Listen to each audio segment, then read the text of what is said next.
Dando continuidade, um outro modelo de Present Value Model é o Free Cash Flow to Equity. Ele, como o nome diz, é o fluxo de caixa livre para o equity holder, que é o detentor de ações. É o fluxo de caixa que sobra para o acionista. Então é Cash Flow from Operations menos Capital Expenditures, o CAPEX, né, investimento em infraestrutura, para a empresa continuar existindo. Então tem tanto CAPEX de crescimento como de manutenção. E Net Borrowing, que é empréstimos que foram tomados menos empréstimos que foram pagos. Por isso que é o to equity, porque aqui já pagou a parte dos bondholders. Então existe também o free cash flow to the firm, que aí ele é um free cash flow antes de pagar a dívida. Enfim, o que importa aqui pra gente é esse free cash flow.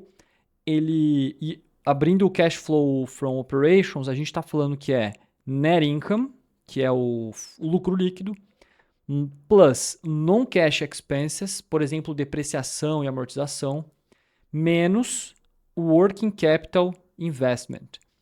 Esses números eles são dados dessa forma no exercício. Então, esse non-cash expenses ele pode estar como em um exercício como depreciação e amortização.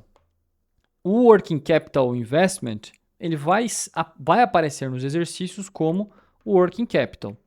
Você precisa lembrar que ele vai entrar aqui. Então, e um conceito importante de lembrar nesse caso do Free Cash Flow to Equity, ele é um modelo que ele assume que Dividend Paying Capacity is reflected in Free Cash Flow to Equity. Então isso aqui pode ser uma pergunta de exercício. Por que a gente usa o Free Cash Flow to Equity para calcular o valor de uma empresa? E qual a relação disso com dividendos? É assumido que a capacidade de pagamento de dividendos está refletido nesse modelo.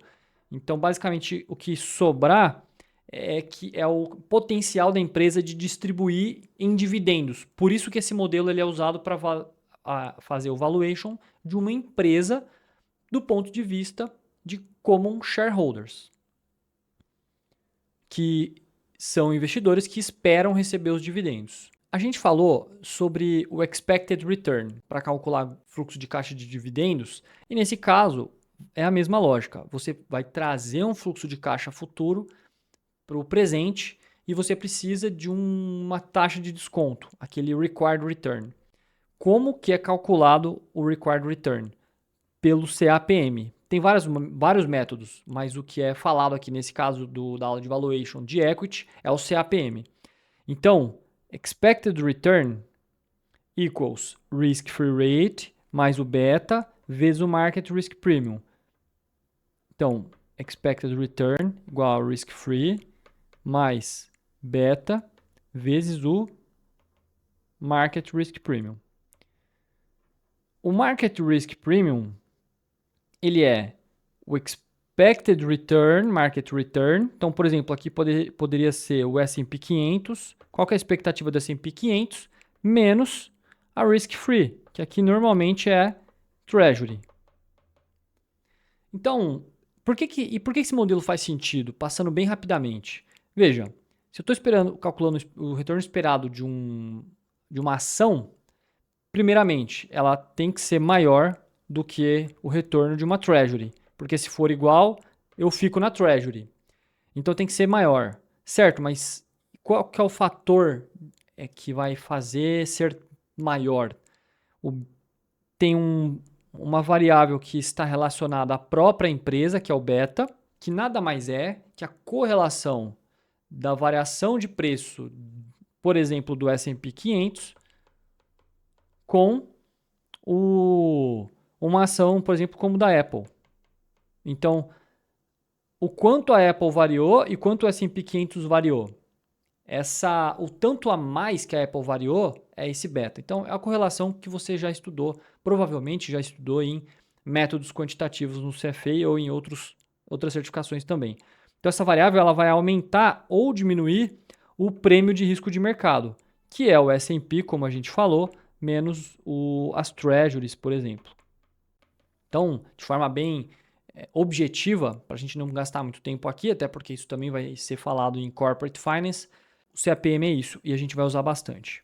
O Growth Rate, aqui é muito importante de entender como ele pode ser calculado. Então, o CFA apresenta que o Growth Rate ele pode ser calculado pela seguinte conta: Retention Ratio vezes o ROI. O Retention Rate é 1 menos o payout, ou seja, o que a empresa vai pagar de dividendos, 1 menos isso é o que você vai colocar aqui. E o ROI é o Return on Equity, que pode ser calculado pela fórmula de Dupont. Aquela fórmula que tem 3 variáveis pode ser estendida para 5. Se você tiver alguma dúvida na hora de montar o que vai aqui nesse B, lembra que é o seguinte. O B é o Retention Rate, que é 1 menos o payout. O payout é o percentual do net income que a empresa distribui de dividendos. Então veja como faz sentido. O B é 1 menos o que a empresa distribui de dividendos, vai ser reinvestido na empresa, e o ROI, que é o Return on Equity, é o quanto vai fazer esse caixa retornar para o investidor. Então veja que o growth ele depende do quanto a empresa vai manter, vai reter de lucro líquido, vezes o retorno sobre o equity do acionista. Então, pensando pelo outro lado, se a empresa distribuir muito dividendo e ela não reinvestir nada, então isso aqui, se for 100% aqui, ela não vai manter nada, então ela não vai crescer por essa ótica, porque não tem reinvestimento na empresa. Então, se você estiver num momento em que você estiver em dúvida, aqui é o payout ou é 1 menos o payout, que é o retention rate, lembre desse raciocínio. Quanto menos dividendos a empresa distribuir, melhor, porque ela vai poder reinvestir mais. E o ROI, como a gente já viu em outra aula, pode ser calculado pela fórmula de Dupont ou a Dupont estendida também. Então, vamos fazer um exemplo da aplicação dessa fórmula.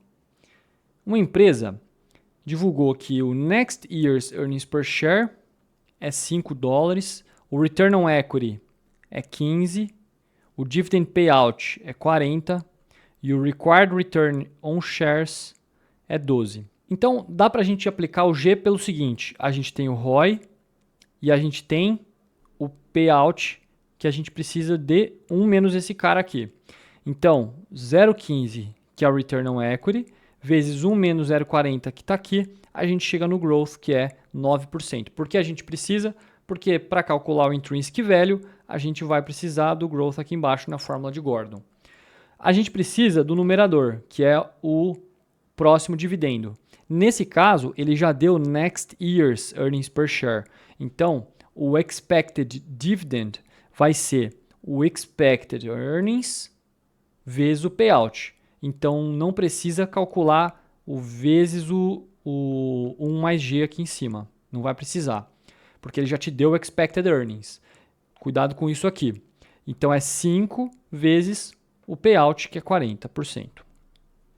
Agora temos o dividendo futuro, a gente tem o Growth e temos o Expected Return.